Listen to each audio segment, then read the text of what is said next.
ఆయన ఆకారమందు మనుష్యుడిగా కనబడి మరణము పొందినంతగా అనగా శిలువ మరణము పొందినంతగా విధేయత చూపిన వాడే నన్ను తాను తగ్గించుకొనెను. అందుచేతను పరలోకమందున్న వారిలో గాను భూమి మీద ఉన్న వారిలో గాను భూమి క్రింద ఉన్న వారిలో గాను ప్రతి వారి మోకాలు యేసు నామమున వంగునట్లును ప్రతి వారి నాలుకయు తండ్రి అయిన దేవుని మహిమార్థమై యేసుక్రీస్తు ప్రభువుని ఒప్పుకున్నట్లును దేవుడు ఆయనను అధికంగా హెచ్చించి ప్రతి నామమునకు పరిణామమును ఆయనకు అనుగ్రహించును. కృపగల ప్రభువా, పరిశుద్ధుడా, జీవాధిపతి, మీకు వందనాలు. ఈ రాత్రి సమయంలో మీ పక్షంగా నిలబడి దేవుని లేఖనాలు బోధించడానికి మీరు నాకు ఇచ్చినటువంటి ఈ గొప్ప భాగ్యం కొరకే కృతజ్ఞతాస్తుతులు. మరి తండ్రి, ఇక్కడ నిలబడి నేను మాట్లాడే ప్రతి మాట మీ దగ్గరున్నట్లు నా ప్రాణాత్మ దేహంలో మీ స్వాధీనంలో పెట్టుకోమని ప్రార్థన చేస్తున్నాను. మరి వింటున్న సంఘాన్ని జ్ఞాపకం చేసుకొని వెనగలొచ్చేది గ్రహించే మనసు, పాటించే జీవితాలు మా అందరికీ దయచేయము. యేసుక్రీస్తు వారి శ్రేష్టమైన నామంలో ప్రార్థించి అడిగి వేడుకుంటున్నాను తండ్రి. ప్రియమైన వల్ల పరిశుద్ధ గ్రంథంలో నుంచి మనం ధ్యానం చేసుకుంటున్నటువంటి అంశం పరిశుద్ధ గ్రంథంలోని ప్రార్థనలు అనే అంశాన్ని ప్రతి శనివారం మనం ధ్యానం చేసుకుంటూ ఉన్నాం. ఇందులో నుంచి పాత నిబంధన గ్రంథ ధ్యానాలు పూర్తయిపోయాయి. కొత్త నిబంధన గ్రంథ ధ్యానాలు మనం ప్రారంభించుకున్నాం. ఇందులో భాగంగా యేసుక్రీస్తు ఉపదేశానుసారము ప్రార్థనలో ఉండాల్సిన గుణగణాలు ఏంటి అనే విషయాన్ని మనం నేర్చుకుంటున్నాం. యేసుక్రీస్తు యొక్క బోధనలో నుంచి ప్రార్థనలో ఎట్లాంటి లక్షణాలు ఉండాలి, ఎలాంటి లక్షణాలు ఉంటే ఒక మంచి ప్రార్థన అవుతుంది అనే విషయాన్ని దేవుని గ్రంథంలో నుంచి మనం కొద్ది రోజులుగా ధ్యానం చేసుకున్నాం. గత వారంలో మారు మనస్సు అనే విషయాన్ని, ప్రార్థన చేసేవాడికి మారు మనస్సు లేకపోతే దేవుడు ఆ ప్రార్థనని అంగీకరించడు అనే విషయాన్ని పోయి వారం మనం ధ్యానం చేసుకున్నాం. 3 విషయాలు ఇప్పటిదాకా ధ్యానం చేసుకున్నాం. ఇందులో యేసు ప్రభు వారు 12 లక్షణాలు ఉండాలి ప్రార్థనలో అని బోధించారు. ఆ 12 లక్షణాలు 3 విషయాలు నేర్చుకున్నాం. మొదటిది ఏంటంటే చిత్తశుద్ధి ఉండాలి ప్రార్థనలో అని చూసాం. రెండోది వినయం ఉండాలి అని చూసాం. మూడోది మారు మనస్సు ఉండాలి అని ధ్యానం చేసాం. ఇవాళ దేవుని చిత్తమైతే 1, 2 అంశాలని మనం నేర్చుకునేటువంటి ప్రయత్నించాలి. ప్రార్థనలో ఉండాల్సిన మరికొన్ని లక్షణాలు ఇవాళ నేర్చుకునే ప్రయత్నించాలి. ఇందాక మనం ఫిలిప్పీలకు రాసినటువంటి పత్రికలో చదువుకుంటున్నప్పుడు అక్కడ మనం గమనించాము, విధేయత చూపిన వాడై అనే మాటను గమనించాము. ప్రార్థన చేసిన వాళ్ళకి ఉండాల్సిన మరొక ముఖ్యమైన లక్షణం ఏంటంటే విధేయత. విధేయత లేకపోతే ప్రార్థనకి అర్థమే ఉండదు. ప్రార్థన అంటే రిక్వెస్ట్ చేయడం, బ్రతిమలాడుకోవడం. అలా బ్రతిమలాడుకోవడం అనేటువంటి విషయంలో మనకంటే గొప్పవారి దగ్గరనే మనం బ్రతిమలాడుకుంటాం. మనకంటే పెద్దవాళ్ళ దగ్గరనే మనం బ్రతిమలాడుకుంటాం. మనకంటే యోగ్యులైనటువంటి వారి ఎదుట మనం బ్రతిమలాడుకుంటాం.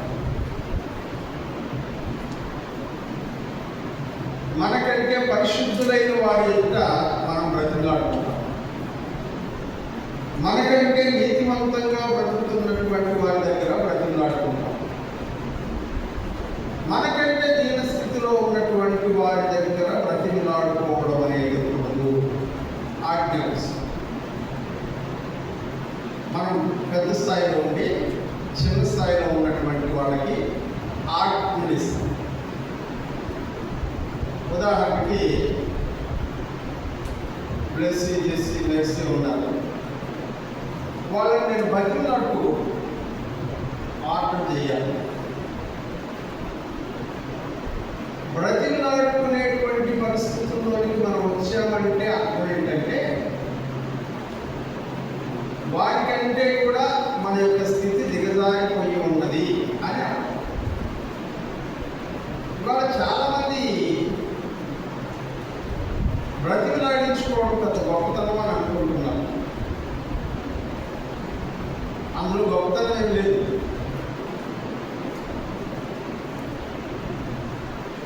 బ్రతిమలాడడంలో గొప్పతనం ఎలా అంటారా? విధేయత అంటే మనకంటే ఎదుటి వాడిని గొప్పవాడిని మనము భావించము. ఎదుటోడు గొప్పవాడు అని అనుకున్నప్పుడు వాళ్ళని చూడగానే లేచి నిలబడడం, నమస్కారం చేయడము, పలకరించడం, గౌరవంగా మాట్లాడడం చేస్తాం. అది విధేయతలో ఉండాల్సినటువంటి ఒక లక్షణం. ఇవాళ విశ్వాసులు సంఘంలో ఎలా కనబడుతున్నారంటే వస్తున్నారు, వచ్చి ఎదురుగా దైవజనుడు ఉంటే అసలు ఆయన ఎవరో మాకు తెలియదు, మాకు సంబంధం లేదు అన్నట్టుగా నేరుగా వచ్చి కూర్చోవడం, మరి నేరుగా లేసి వెళ్ళిపోవడం, వీళ్ళతో మాకు సంబంధం లేదు అన్నట్టు. అది కాదు కదా. ఎదుట ఉంది దైవజనుడు. ఎదుట ఉన్నటువంటి దైవజనుడి ఎదుట మనం ఏం చేయాలంట? ఆయన గౌరవించాలి. మనకంటే ఉన్నత స్థానంలో గౌరవించాలి. అందుకే ఏం చెప్తాము? అందులో చెప్తాం. అంతనే కదా. మనం వస్తున్నాం, పాస్టర్ గారు ఎవరైనా కొత్తగా మన మందిరానికి వచ్చారు, వాళ్ళు నాకంటే వయసులో చిన్నవాడు కావచ్చు, కానీ వాడు దైవజనుడు. వాడికి ఏం చెప్తాం? మనం వందనాలు చెప్తాం. అది మన సంస్కారం. అది మన సంస్కారం. అది విధేయతలో ఒక భాగం. అది విధేయతలో ఒక భాగం. అలా విధేయత చూపించలేని వాళ్ళ ప్రార్థన దేవునికి దైవం అసహ్యం, ఇష్టం లేదు అని అంటారు. మనం పూర్తిగా ఎప్పుడైతే విధేయత చూపిస్తామో మన విధేయతను బట్టి దేవుడు మనల్ని ఆశీర్వదిస్తూ ఉంటాడు. ద్వితీయోపదేశకాండం 11వ అధ్యాయం 3వ వచనంలో మాట చూద్దాం. ద్వితీయోపదేశకాండం 11వ అధ్యాయం 3వ వచనం.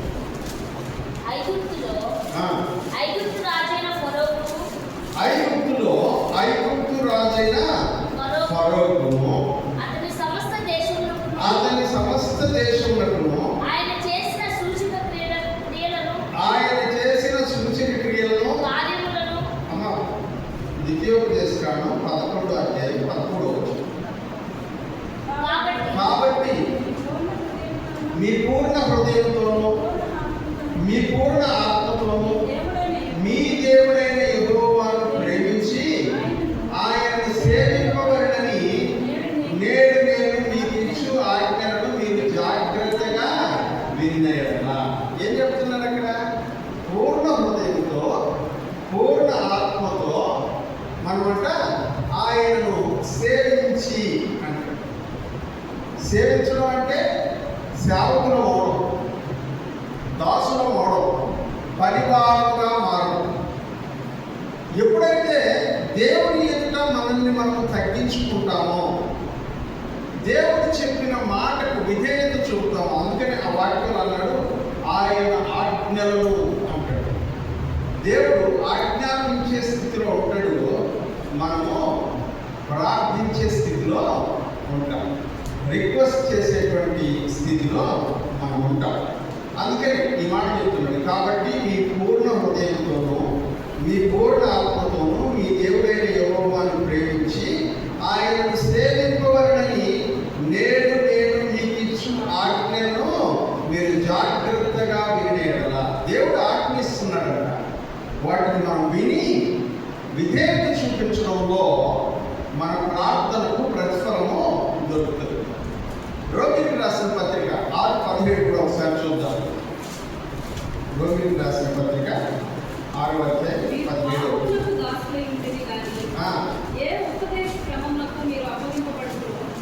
మీరు ఒకనొకప్పుడు పాపములకు దాసులై ఉంటిరి కానీ ఏ ఉపదేశ క్రమానికి ఇప్పుడు మీరు అప్పగించబడ్డారో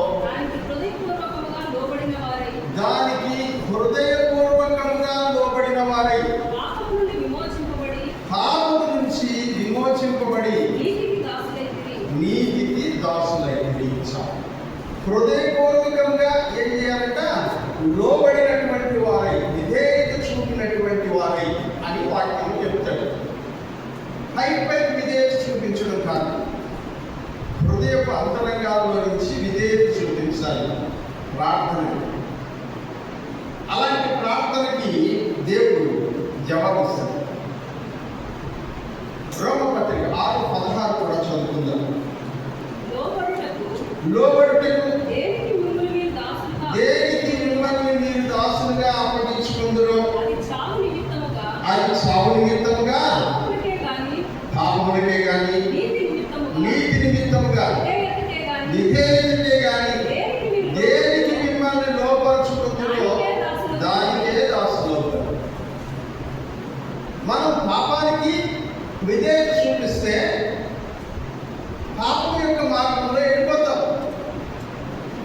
నీతికి విధేయత చూపిస్తే నీతి మార్గంలో మనం వెళ్ళిపోతాం. అందుకని యేసు ప్రభువు అన్నాడు, ఏ మనుషుడు ఇద్దరు యజమానులకి దాసులుగా ఉండనేరడు అన్నాడు.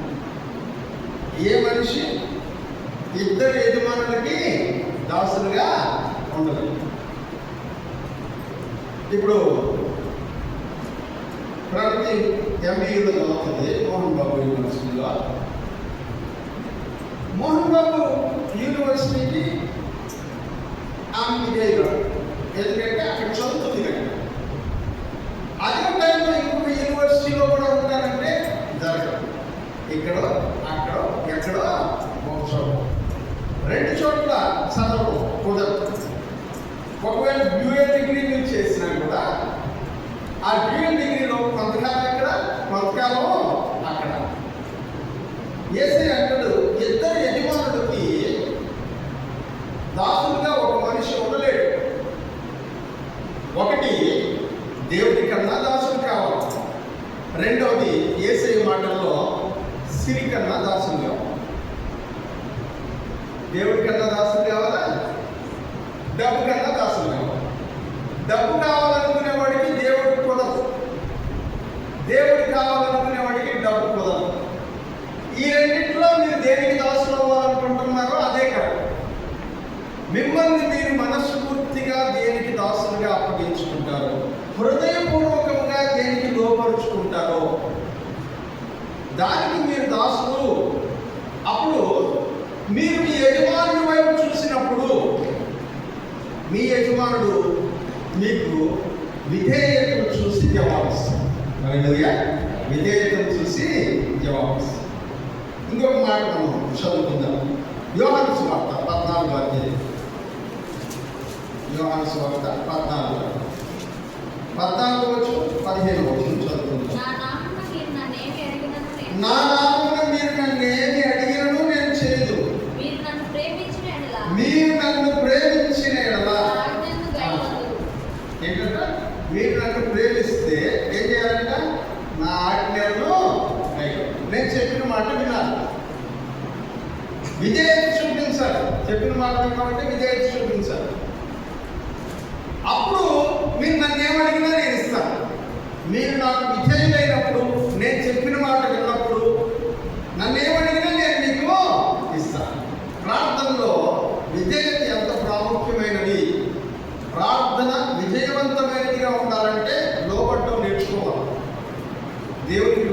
దేవుని వాక్యానికి లోబడటం, దైవజనులకు లోబడటం, సంఘానికి లోబడటం నేర్చుకో. అప్పుడే ప్రార్థనకి జవాబు వస్తుంది. ఇంకొక మాట చదువుకుందాం. మొదటి యోహాను పత్రిక 3వ అధ్యాయం 23వ వచనం చదువుదాం.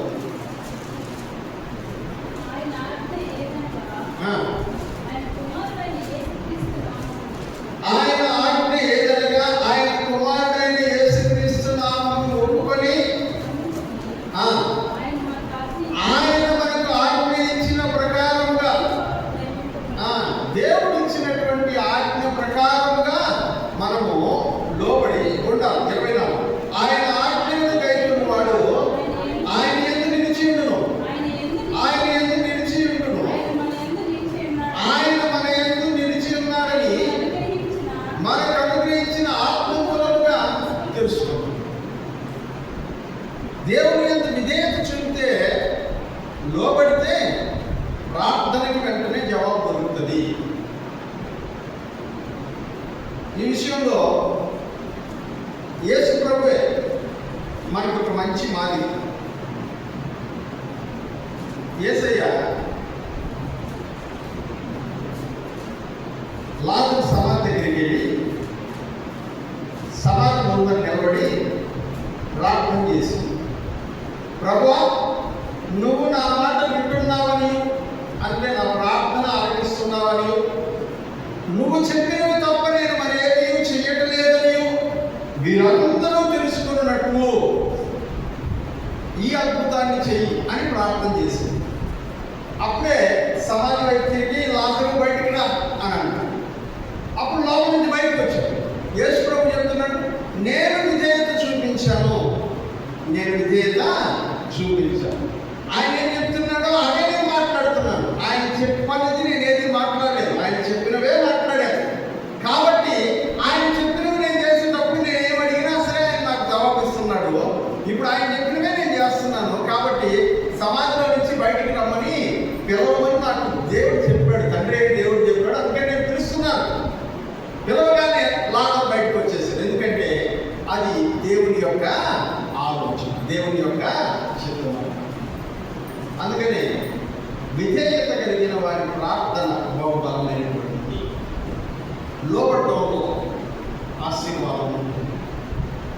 లోబడుకుంటే ఆశీర్వాదాన్ని చూడ. 4 లక్షణాలు నేర్చుకుంటాం. మొదటిది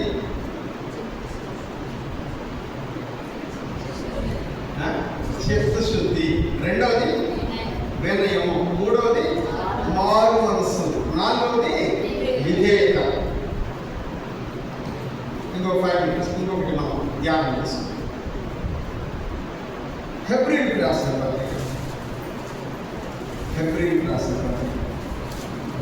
11వ అధ్యాయం 1వ వచనం చదువుకుందాం. ఏంటంట? విశ్వాసం అన్నది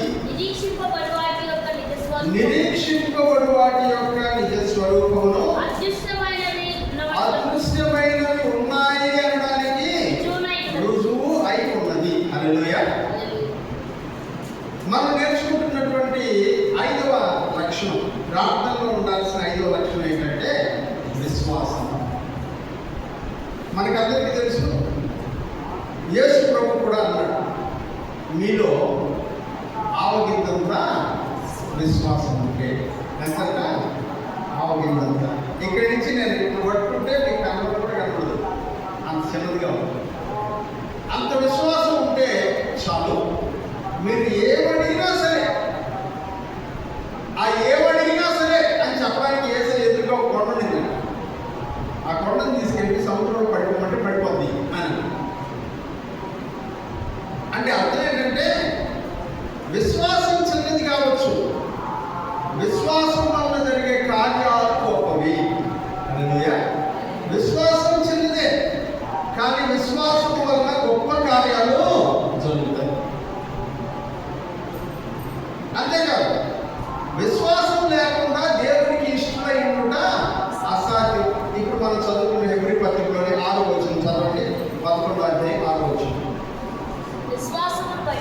విశ్వాసమును బట్టి హేబేలు కయీను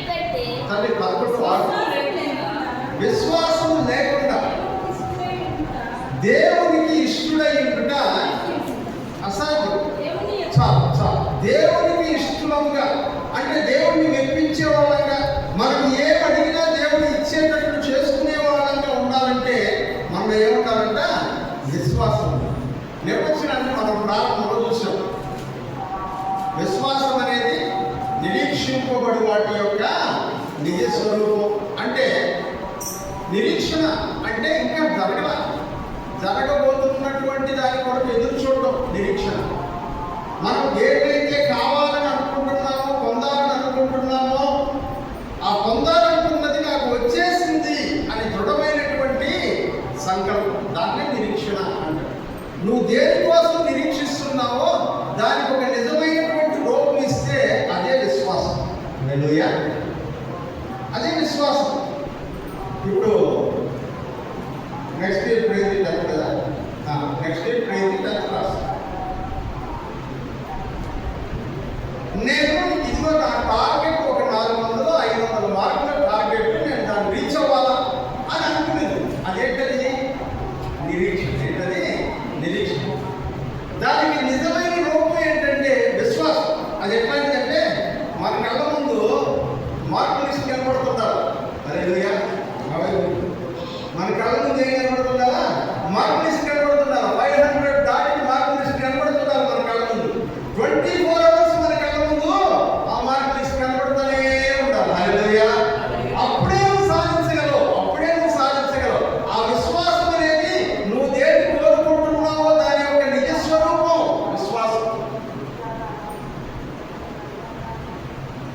మనమందరం నిరీక్షించిన దాని యొక్క నిజ స్వరూపంతో ఏర్పడింది. హల్లెలూయా.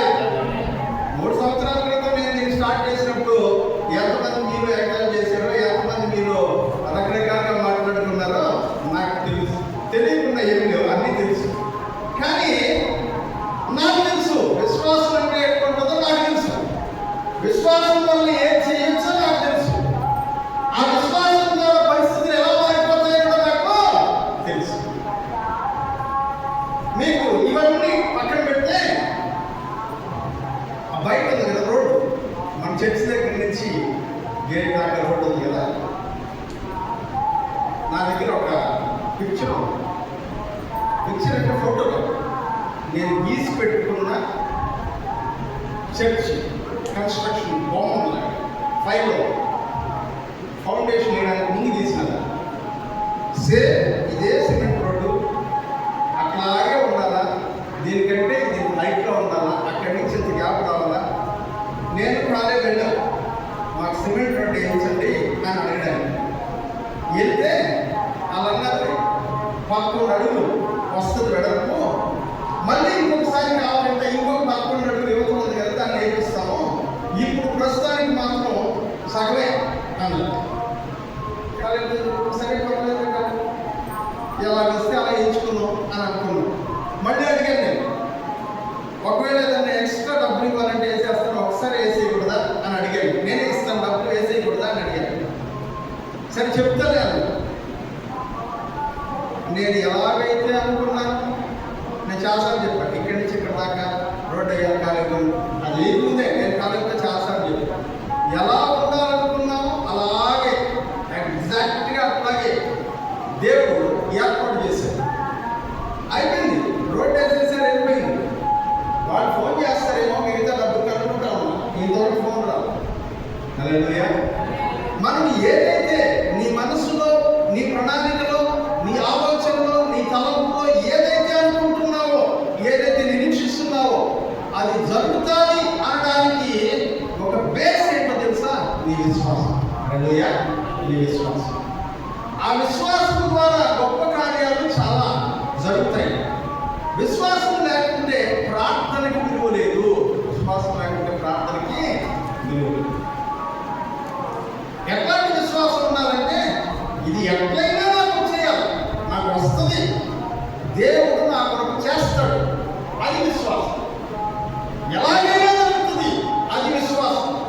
ఆ విశ్వాసంతో నువ్వు పనులు చేయడం స్టార్ట్ చేస్తే దేవుడి కార్యాలు, నీ జీవితంలో జరగాల్సిన కార్యాలు అన్నీ ఆటోమేటిక్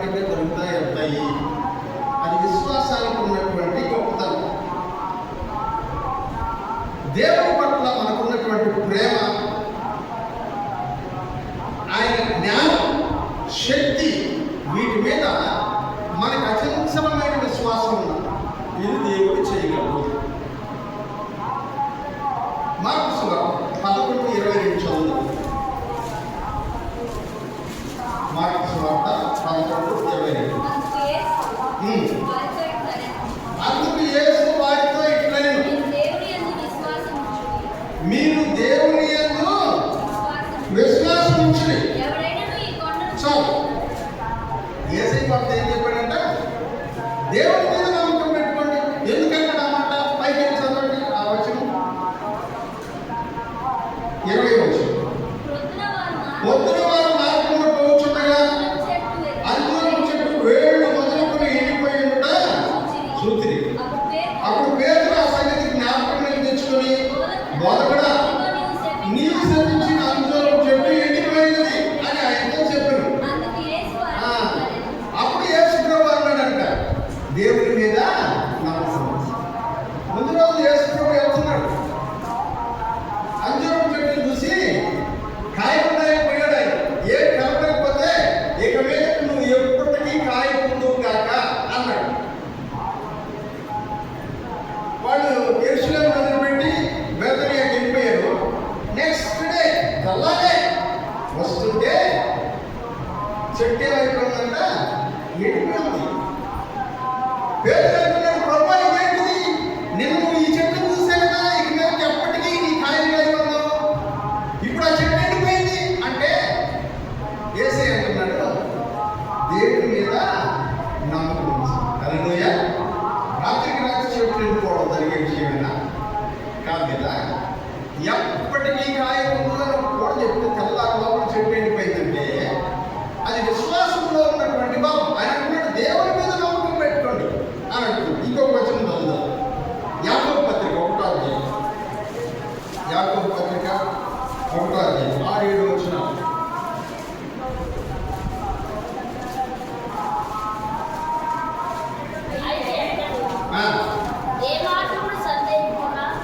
అయితే అతడు ఏమాత్రము సందేహింపక ఎలా అడగాలంట? విశ్వాసముతో అడగవలెను.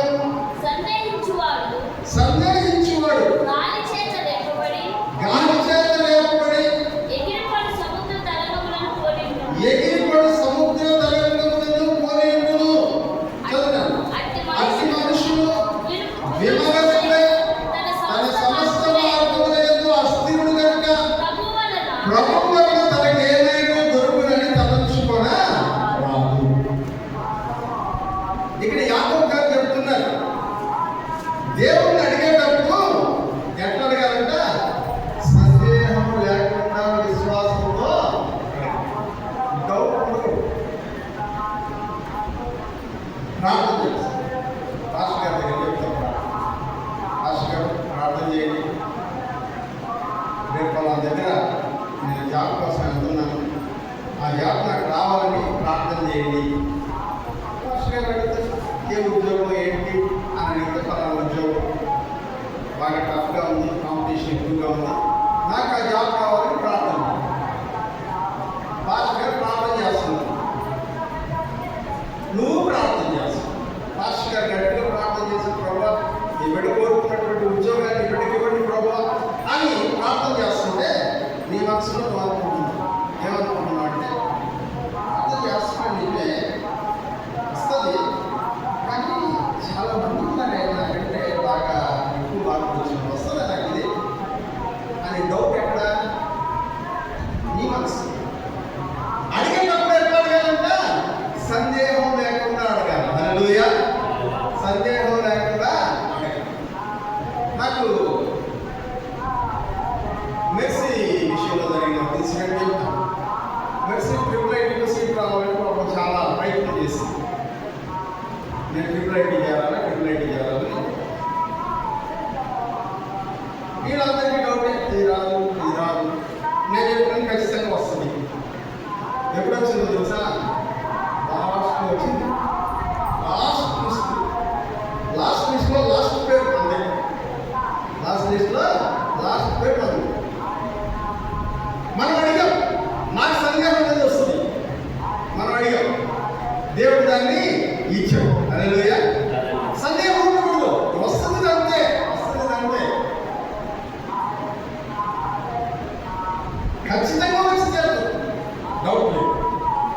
కానీ అడిగేటప్పుడు ఎట్లా అడగాలంట? మనసులో ప్రమోషన్ కూడా సందేహం ఉండాలి. ప్రభు ఇది జరుగుతుందని నువ్వు రుజువు చేయి, నువ్వు చేయగలవు, నేను నమ్ముతున్నాను, ఇది జరగాలి. మనం ప్రార్థన చేస్తే జరగనిదంటూ ఏది వాక్యం అంటున్నాడు. యాకోబు భక్తుడు మాట్లాడుతూ అంటున్నాడు, అడిగేవాడు సందేహం లేకుండా అడగాలి, విశ్వాసంతో అడగాలి. సందేహించేటువంటి వాడు ఎట్లాంటి వాడు, డౌట్ ఉండేవాడు ఎట్లాంటి వాడు అంటే చదువు. సందేహించేవాడు దేని చేత? గాలి చేత రేపబడి ఎగిరిపడేటువంటి సముద్ర తరంగములను కోరిన డౌట్ ఉండేవాడు ఎట్లాంటి వాడు, సందేహంగా ఉండేవాడు ఎట్లాంటి వాడు అంటే బీచ్కి వెళ్తాం కదా మనం. బీచ్కి వెళ్ళినప్పుడు సముద్రంలో ఏమొస్తున్నాయి? అలలు వస్తున్నాయి. చూస్తే ఒక్కో పెద్ద అనుకుంటాం మనం కదా, గాలి చేత రాపడుతూ ఉంటాయి. పెద్ద వస్తుంది కదా అంటే మనం భయపడే టైం మన దగ్గరికి వచ్చేటప్పుడు అది సర్పం దిగిపోతుంది. ఎందుకంటే స్థిరంగా ఉన్న హైట్ తగ్గిపోతూ ఉంటుంది. సందేహమైనటువంటి వాడి యొక్క విశ్వాసం కూడా అంతే. ఇది పెద్దదిగా ఉంది అని అనుకుంటునే టైంలో మన విశ్వాసం ఏమైపోయిందంటే డౌన్ అయిపోయింది. జరుగుతుందో జరగదు. గాలి చేత రేపబడేటువంటి సముద్ర తరంగములను పోలిన వాడు. ఇంకొక ఉపమానం ఉంది అక్కడే చదువుగా. అట్లాంటి మనుషుడు ఎట్లాంటి వాడంట అంటే రెండు మనసులు ఉంటాయి వాడికి. ఎన్ని మనసులు ఉంటాయంటే రెండు మనసులు ఉంటాయి. భాషగా వస్తుంది ఉద్యోగం వస్తుంది, పది భాషలు ప్రారంభం చేయలేదు. అప్పుడు రోజు జరిగింది కదా, ఇంకొక వైపు కదా. ఇట్లాంటి విమనసుడు ఏది జరగదు. ఈ రెండు మనసులు కలిగి ఉండేవాళ్ళు ఏది జరగదు. ఎందుకంటే వాడు పుట్టడమే సందేహంతో పుట్టాడు. ప్రతి దాంట్లో సందేహమే. ఒక స్టాండ్ దేవుడికి అసాధ్యమైంది ఏది లేదు. ఆయన చేయకుండా మాత్రం చూద్దాం, మనం ఆయన నమ్ముకున్నాం, మన కార్యక్రమం చేస్తాడు ఆయన అన్నటువంటి నమ్మకం, స్థిరత్వం ఉండదు. వాడు విమనస్కులై తన సమస్త మార్గములందు అస్థిరుడంట. ఏ పరిస్థితులను స్థిరంగా ఉంటాడు. ఇటు కాదు అటు కాదు, అటు పరిగెత్తున ఇటు పరిగెత్తు. సమస్త మార్గములందు అస్థిరుడు కనుక వాడికి ఏమైనా దొరుకుతుందని అనుకోకూడదు. దొరికే ఛాన్సే విశ్వాసం లేని వాళ్ళ పరిస్థితి. కానీ నమ్మే వాళ్ళకి అన్నీ జరుగుతాయి. హల్లెలూయా. నిన్న కాలేజీకి నేను ఒక వీడియో చూపించాను. గ్రూప్లో కూడా పెట్టానో లేదో నాకు తెలియదు. నేను కాలేజీకి నిన్న సాయంత్రం చూపించాను. ఉందా గ్రూప్లో? ఉందండి. ప్రైజ్ మీరు చూసారు. ఒక ఈ చెయ్యి ఇక్కడికి తిరిగిపోయి లోపలికి వెళ్ళిపోయి ఇది అయిపోయి ఉంది. పాస్టర్ గారు నిలబడి ప్రార్థన చేస్తున్నాడు. ఒక 2 నిమిషాలు మేము ఉంటుంది ప్రార్థన. పాస్టర్ గారు చెయ్యి ఇక్కడ తిరిగిపోయింది, లోపలికి వెళ్ళిపోయింది, ఈ కళ్ళంతా కింద వచ్చేస్తుంది, ఇది లోపలికి వెళ్ళిపోయి ఇక్కడ తిరిగిపోయి చెయ్యి. స్వస్థత కోసం ప్రార్థన. ఎన్ని రోజుల నుంచి ఎక్కడుందో మనకు తెలియదు. ఆ చెయ్యి స్వస్థత కోసం ప్రార్థన. ఆ విశ్వాసంతో ప్రార్థన చేస్తాం. దైవజనుడు విశ్వాసంతో ప్రార్థన చేస్తున్నాడు. మీరు నమ్ముతారు లేదు, 2 minutesలో బాగా చెయ్యి అదే చెప్తాను జరిగింది. నేను అబద్ధం చెప్పట్లా. కావాలంటే మీరు ఇంటికి వెళ్ళి తమ గ్రూప్ నా వీడియో ఉందని చూసుకోండి. ఎందుకు చెప్తున్నానంటే విశ్వాసం ఉంటే ఎట్లాంటి కార్యాలైనా జరిగిపోతాయి. హల్లెలూయా. ఎట్లాంటివైనా జరిగిపోతాయి. వెనుబడిలో వెంకటశాస్త్రం అని ఒక ఆమె. ఆ వెంకటశాస్త్రంకి నేను అప్పుడే వెనుబడి కొత్తగా సార్కి వెళ్తున్నాను. వెళ్తే నా దగ్గర వచ్చి ప్రార్థన చేయమని అడిగింది. ఏంటన్న విషయం అని అడిగింది. సార్ నాకు క్యాన్సర్, బాగైపోవాలని ప్రార్థన చేయండి, నేను చెన్నై అడియార్ హాస్పిటల్లో ట్రీట్మెంట్ తీసుకోవడానికి వెళ్తున్నాను అని. నేను చాలా విశ్వాసంతో ప్రార్థన చేశాను. ఎందుకంటే విశ్వాసంతో ప్రార్థన చేశానంటే ఆడుండే సంగపెద్ద నాకంటే విశ్వాసం కలిగినాడు. హల్లెలూయా. ఆడుండే సంగపెద్ద నాకంటే విశ్వాసం కలిగినాడు. ఆ ఊళ్ళో అటు వెళ్తే రోడ్డు ఉందా తెలియదు, ఎక్కడికి వెళ్ళిపోవడం తెలియదు.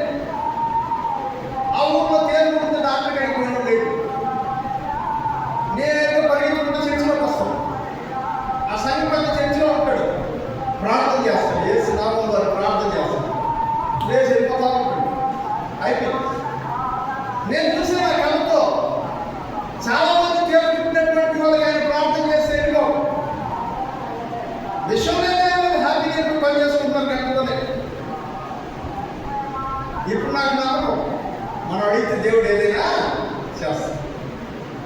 సంగతి కూడా సార్ ప్రార్థన చేయండి సార్, ఆమె బాడీ పవర్ఫుల్ అని ఏపీ నుంచి ప్రార్థన చేస్తాం.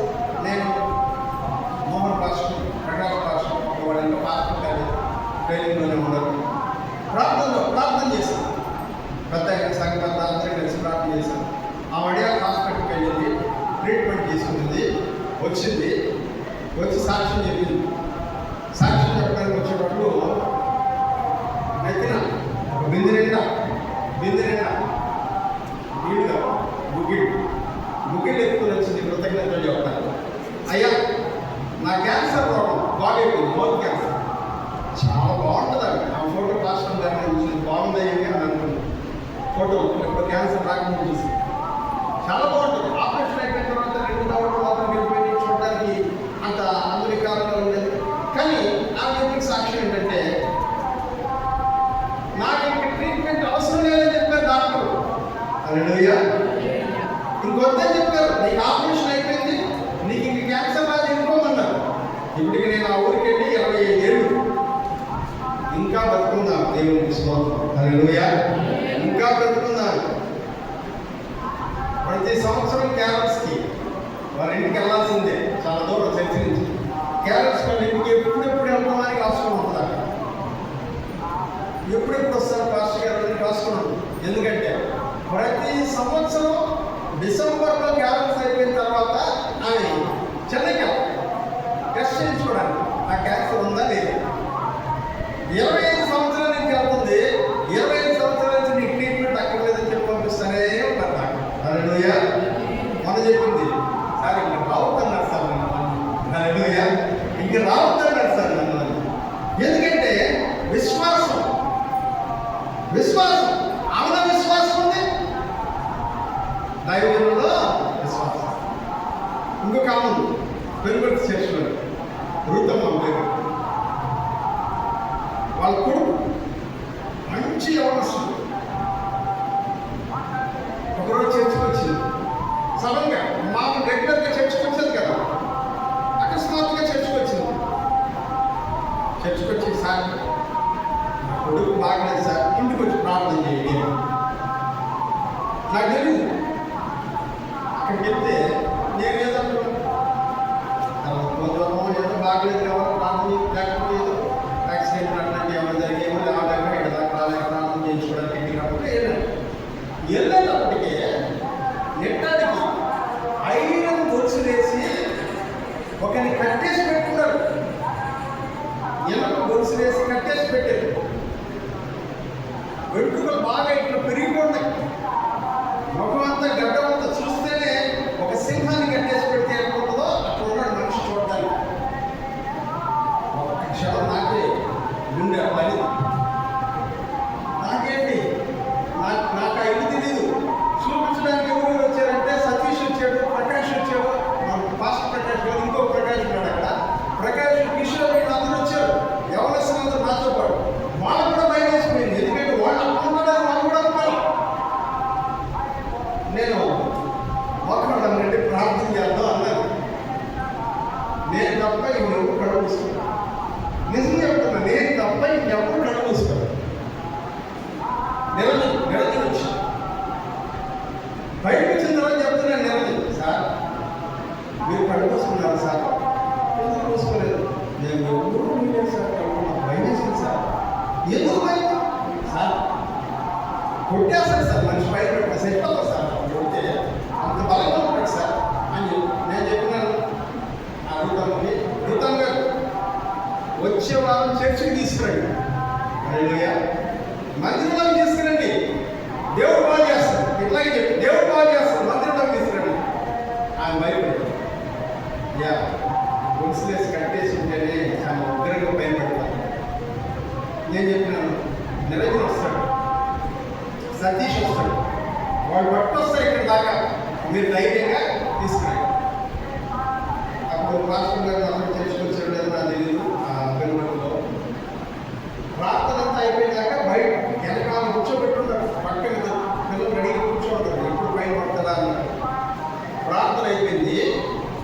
నేను చెప్పాను, గొలుసు తెచ్చి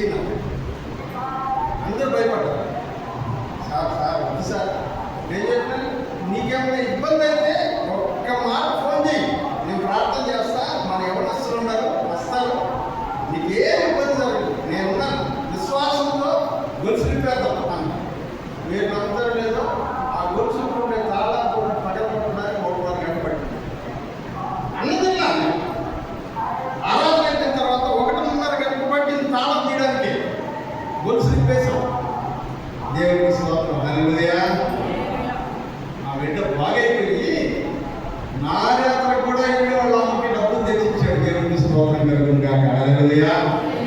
నీట్గా క్రాఫ్ట్ చేసుకుని వచ్చి మన మధ్యలో సాక్ష్యం చెప్పింది. నీకు ఎంతమంది గుర్తుందో లేదు, ఆ బిడ్డను తీసుకొచ్చి సాక్ష్యం చెప్పింది. ఆ బిడ్డ ఉండేవాడు, ప్రార్థన చేసాం, దేవుడు గొప్ప కార్యం చేశాడని సాక్ష్యం చెప్పింది. ఆయన ఫిలిప్ అబ్బాయి పేరు. క్రిస్మస్ క్యారల్స్కి వచ్చి మన ఊరు మొత్తం తిరిగి డాన్స్ చేశాడు. హల్లెలూయా. ఎందుకు చెప్తున్నానంటే నువ్వు నమ్మాలంటే నమ్మితే జరుగుతాయి. నేను నమ్మాను. అతను ఉండేది అపవిత్రాత్మ కాదు, నాకు అర్థమైంది. ఇలా ముందు అపవిత్రాత్మ నేను చెప్పాను, అపవిత్రాత్మ కాదు, వదిలేండి, దేవుడు ఆ బిడ్డని ఈరోజు బాగు చేస్తాడని. కరెక్ట్గా 2 నెలల తర్వాత నీట్గా క్రాఫ్ట్ చేసుకొని మంచి షర్టు ప్యాంట్ చేసుకొని దేవుని మందిరంలో మిగతా విశ్వాసులు యవనస్తులు పక్కన కూర్చొని దేవుడిని స్తుతిస్తూ ఆరాధిస్తూ ఉన్నాడు. దేవునికి స్తోత్రం. హల్లెలూయా. విశ్వాసం ఉంటే జరుగుతాయి. కానీ మనకు ఆ విశ్వాసం ఉందా? ఇప్పుడు అదే సమస్య. ఇంకో మాట చదువుకున్నాం. మార్క్స్ వార్త 11:23. ఇందాక చదివినాం కదా, దాని కంటిన్యూషన్ 23 చదువు. ఇందాక 22 దాకా చదువు, ఇప్పుడు 23.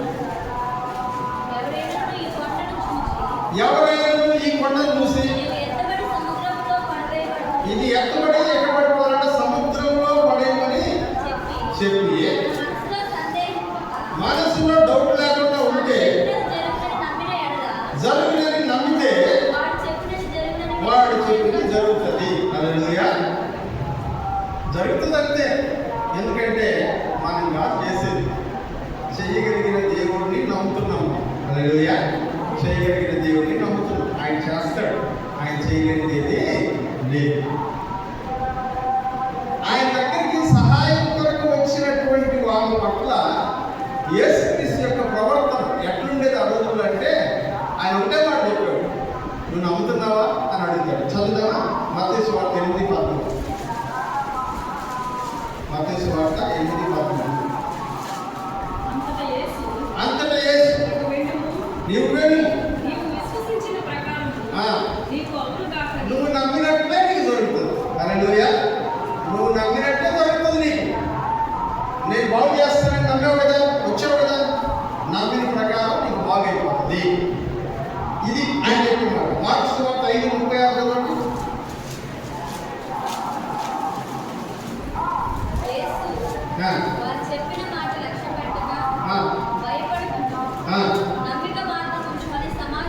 ఏం చెప్పాడంటే నమ్మిక మాత్రము ఉంచు. అలాగే మత్తయి సువార్త 9:28. ఆయన ఇంట్లో ప్రవేశించిన తర్వాత ఆ గుడ్డివారు ఆయన దగ్గరకు వచ్చింది. యేసు ఇది చేస్తానన్న నమ్మకం నీకుందా? నేను చేయగలనని నువ్వు నమ్ముతున్నావా? ఆయన నేను నమ్ముతున్నాను. అదే కదా ఆయన చెప్పింది. చదువు. వారు నమ్ముచున్నాము ప్రభువా అని ఆయనతో చెప్పారు. అప్పుడు ఆయన వారి కన్నులను కొట్టి, మీ నమ్మిక చొప్పున మీకు కలుగుగాక. హల్లెలూయా. నమ్మితే జరుగుతాయి, నమ్మకపోతే జరగదు. చాలా మందికి అద్భుతాలను సూచక్రియలు వీటి మీద నమ్మకం లేదు. నేను నమ్ముతాను, ఎందుకంటే నేనే చాలా చేశాను కదా, నా కళ్ళ ముందు చాలా కనపడ్డాయి కదా. నమ్మకం ఉంటే దేవుడు తప్పకుండా చేస్తాడు. హల్లెలూయా. మన విశ్వాసం చొప్పున దేవుడి కార్యాలని జరిగిస్తాడు. లూకాసు వార్త 8:45.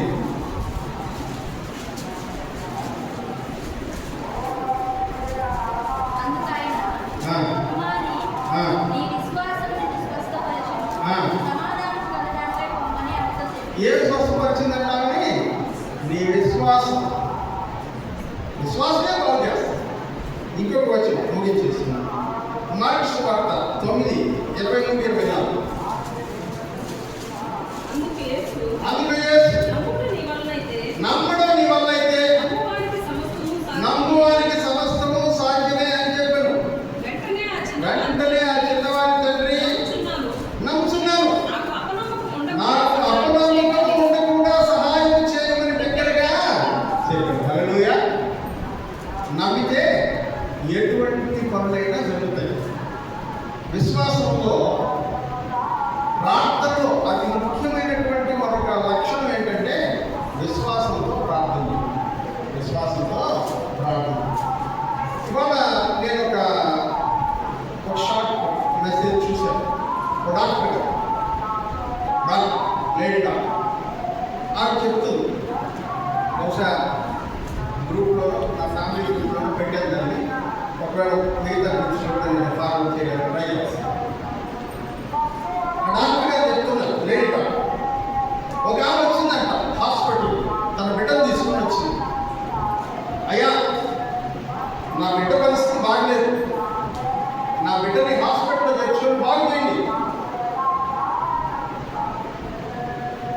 డాక్టర్ చెప్పిందంట, అమ్మా 2 లక్షలు కట్టండి, ప్రైమరీ 2 లక్షలు కట్టండి, అడ్మిట్ చేసుకుంది, ట్రీట్మెంట్ ఇస్తాం, ఎంత అవుతుందో తెలియదు అని చెప్పింది. ఆమె చెప్పిందంట, నా దగ్గర డబ్బులు మీరు చేర్చుకోండి, 24 గంటల్లో నేను డబ్బు కడతాను, 24 hours టైం నాకు. ఆమె మాటలు ఎవరు నమ్మలా. సరే, ఈ డాక్టర్ క్రిస్టియన్ లేడీ డాక్టర్, ఆమె పెద్ద డాక్టర్ దగ్గరికి వెళ్ళి ఒక 24 hours టైం అడుగుతున్నారంటే డబ్బులు కట్టాలంట, ఏమన్నా అలో చేస్తారా అంటే పెద్ద డాక్టరు కట్టేటట్టు ఉందా అని అన్నారు. ఏమనంటే 24 గంటల టైం ఇవ్వమంటుంది, ప్రస్తుతం అడావిడికి తీసుకొచ్చేసారమ్మా, నా దగ్గర డబ్బులు లేవు, తెస్తాను అని అంటుంది. ఏం చేయమంటారు? సరే అడ్మిట్ చేసుకోండి అని చెప్పాడంట. అడ్మిట్ చేసుకున్నాడు. డాక్టర్ అనుకుంటుందంట వాళ్ళ బంధువులకు ఫోన్ చేస్తుందేమో, తెలిసిన వాళ్ళకి ఫోన్ చేస్తుందేమో, డబ్బు కలెక్ట్ చేసి సాయంత్రం పడుతుందేమో అని అనుకుంటుందంట. ఇలా 10:30కి పోయింది ఆమె హాస్పిటల్కి. 12:30కి డాక్టర్ అడిగిందంట, ఏం చేస్తుందా పెద్ద అని అడిగింది. అమ్మ బెడ్ పక్కన మోకాళ్ళు ప్రార్థన చేస్తుందని చెప్పారు డాక్టర్ నర్సు. మోకాళ్ళు ప్రార్థన చేస్తున్నాను. మేము వెళ్తున్నామంటే వస్తున్నాము, మా కాళ్ళకి అడ్డం తగులుతున్నా కూడా ఆమె కదలట్లేదు, మోకాళ్ళు వేసినట్టే ఉంది, ప్రార్థన చేస్తూనే ఉంది అని చెప్తే డాక్టర్ మనం డిస్టర్బ్ చేయబాకండి, మీ పని మీరు చేసుకోండి, ఆ ప్రార్థన డిస్టర్బ్ చేయబాకండి అని చెప్పింది. 2:30, 3:30, 4:30, 5:30, రాత్రి 12:30 దాకా డాక్టర్ గారు అక్కడే ఉన్నారు. చూస్తూ ఉంటే లేదంట, మోకాళ్ళు వేసే ఉందంట. 12:30 రాత్రి అంటే అప్పుడు మోకాళ్ళు వేసి ఎన్ని గంటలు అయిపోయింది? 12 గంటలు దాటేసింది. డాక్టర్ ఇంటికి వెళ్ళిపోయారు. ఏంటో ఇవ్వడం ఇచ్చి సరే మనం ఏం చేయగలం అనుకుని వెళ్ళిపోయిందండి. పొద్దున 8:30కి డాక్టర్ వచ్చింది. 8:30కి వస్తే 8:30 కూడా ఎక్కడుందంట, మోకాళ్ళ మీదే ఉందంట. నర్సులు వచ్చి చెప్పారంట, అమ్మా నిన్న మధ్యాహ్నం 12 గంటలు మోకాళ్ళు వేసింది, ఇంతవరకు కళ్ళు తెరవలేదు, మోకాళ్ళ మీద నుంచి లేయలేదు, నీళ్లు తాగలేదు, అన్నం తినలేదు, ప్రార్థన చేస్తానే ఉంది. ఈ డాక్టర్ని సీనియర్ డాక్టర్ హాస్పిటల్ వాళ్ళని పిలిచాడు. ఇవి వెళ్ళింది పైకి వెళ్ళి, ఏమా ఆవిడ పరిస్థితి ఏంటి, బాగుందా అని అడిగాడు. ఏముందంటే ఆవిడ ప్రార్థన చేస్తుంది, నేను అడుగుతాను లేండి, 24 hours అడిగింది కదా టైం, గుర్తు చేస్తాను, తెచ్చి కడుతుంది రండి అని అడిగింది. పెద్ద డాక్టర్ అన్నాడంట, లేదమ్మా ఆమె ఏం అడగబా, ఇవాళ మా అమ్మ చనిపోయి 10 సంవత్సరాలు అయింది, ఆమె జ్ఞాపకార్థం అయింది, ఎవరికో ఒకరికి మేలు చేయాలనుకున్నాను, దేవుడు రాత్రి ఆ మేలేదో ఆమె చేయమని ఆయన లేదు ఒక మాట చెప్పి, రూపాయి కట్టక్కర్లేదు, నీ బిడ్డ బాగయ్యేంత వరకు ఎంతైనా మేమే ఖర్చు పెట్టి చూపించి పంపిస్తామని చెప్పు.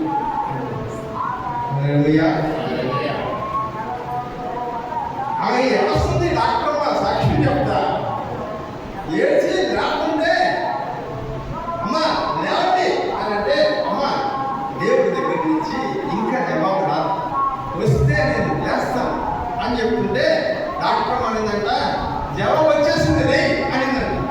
ఏంటమ్మా అంటే, నీ దగ్గర రూపాయి కూడా తీసుకోవద్దని ఆ పెద్ద డాక్టర్ చెప్పాడు. నాకు తెలుసా, నా భర్త చచ్చిపోయినప్పుడు ఎవరు పట్టించుకోవాలి, అన్నదమ్ములు పట్టించుకోవాలి, మా ఆయన తప్పవాడు పట్టించుకోవాలి, నా బిడ్డకు నేను. ఇన్ని రోజుల నుంచి నేను చూస్తున్న విషయం ఏంటంటే, నేను మోకాళ్ళు వేసి అడిగింది ఏది నా దేవుడు సాధించాలి.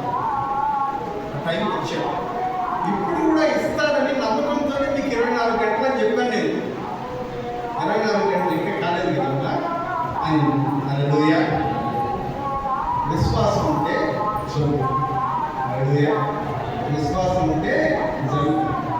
నేను అబద్ధం చెప్పకుండా ఒక డాక్టర్ చర్చిలో నిలబడి సాక్ష్యం చెప్తుంది. చర్చిలో నిలబడి సాక్ష్యం చెప్పింది డాక్టర్. విశ్వాసం గొప్ప కార్యం. మన ప్రార్థనలో అన్నిటికంటే ముందు ఉండాల్సింది ఏంటంటే విశ్వాసం. నీ భాష ఎక్కడ ఉందో దేవుడికి అక్కర్లా. పెద్ద పెద్ద పదాలు వాడి ప్రార్థన చేస్తున్నావా లేదా దేవుడికి? నమ్మకంతో అడుగుతున్నావా లేదా? నమ్మకంతో అడిగితే అన్నీ జరిగింది. హల్లెలూయా. అడగలేదే వరకు ఈరోజు ఒక గురి పెట్టు. ప్రభువా, ఇది నా ఆశ, ఇది నా లక్ష్యం, ఇది నా గురి, దీన్ని నాకు జరిగించు. నేను నమ్ముతున్నాను, నువ్వు ఏమైనా చేయగలవని నమ్ముతున్నాను. ఇదిగో నేను ఆ వీడియోలో చూసాను, నా కళ్ళ ముందు చేయి బాగుపడి డాక్టర్ చెప్పింది 24 గంటల్లో పెద్ద ఆఫీసర్ యొక్క మనసునే మార్చి ఫ్రీ ట్రీట్మెంట్ ఇచ్చేటట్టు దేవుడు చేశాడు. ఇదిగో ఇంకా ఎన్నెన్నో బైబిల్లో నేను చూస్తున్నాను. మా కళ్ళ ముందే వెనుపర్తి సంఘంలో 2 సాక్ష్యాలు విన్నాను. నువ్వు చేయగలవు, నేను నమ్ముతున్నాను. ఇదిగో ఈ కార్యం నాకు వచ్చాయి. నాకైతే ఇది నా చేతిలో పని కాదు, నా వల్ల జరిగేది కాదు, నాకు అసాధ్యమైనటువంటి పనులు. కానీ నువ్వు చేస్తావు, నేను నమ్ముతున్నాను. నువ్వు చేస్తావు, నేను నమ్ముతాను. దేవుడు గొప్ప కార్యం జరిగిస్తాడు. హల్లెలూయా. నేను ఒకసారి సాక్ష్యం చెప్పాను మెర్సీ గురించి. ఎక్స్టెన్షన్లో మాట చెప్తాను. నవంబర్లో అక్కడికి వెళ్ళాను. అక్టోబర్ అంతా అయిపోయింది. అక్టోబర్ 25న నెల్లూరు షిఫ్ట్ అయ్యాను. నవంబర్, డిసెంబర్, జనవరి, ఫిబ్రవరి 4 నెలలు. మార్చి నుంచి పరీక్షలు, 1వ తేదీ నుంచి పరీక్షలు మార్చి 1. 4 నెలలు ఈ అమ్మాయి ఏం చదువుతుంది, ప్రభా ఏం రాసింది. కానీ నాకు ఒకటే ప్రార్థన, ప్రభా నువ్వు చేస్తాను, నువ్వు చేయగలవు, పాస్ చేయి. నేను ఎక్కువ మాట్లాడను, పాస్ చేయి, పాస్ చేయించండి. ఇదే నేను అడిగాను. ప్రతిరోజు మీరు నమ్ముతారు లేదు, ప్రతిరోజు ఉదయం నిద్ర రాగానే నా ప్రార్థనలో అదొక ఇంపార్టెంట్, పాస్ చేయించు. రిజల్ట్స్ వచ్చిన రోజు ముందు రోజు నేను హెచ్గా మాట్లాడుతాను. హెచ్బాకి ఏం చెప్పానంటే, నాకు డబ్బు హెచ్బా 4 నెలల్లో ఆమె ఏం చదువుతుందో ఏం రాసుకుంటుందో అని చెప్పాను. రిజల్ట్స్ వచ్చిన తర్వాత నాకే ఆశ్చర్యం వేసింది. ఆ మార్పు చూసి, ఎందుకంటే దేవుడు ఆశ్చర్యకార్యం చేయగలిగేవాడు. మనల్ని సిగ్గుపరిచేటువంటి వాడు కాదు, తలెత్తుకోకుండా చేసేటువంటి వాడు కాదు. ఆయన చేస్తూనే ఉంటాడు. హల్లెలూయా. నమ్ముట నీ వల్ల అయితే సమస్తము. నేను ప్రార్థన చేశాను విశ్వాసంతో, నువ్వు చేయగలవు. కానీ పరిస్థితి ఎక్కడ నాకు పాజిటివ్గా కనబడదు. దేవుడు చేస్తాడు. పరిస్థితి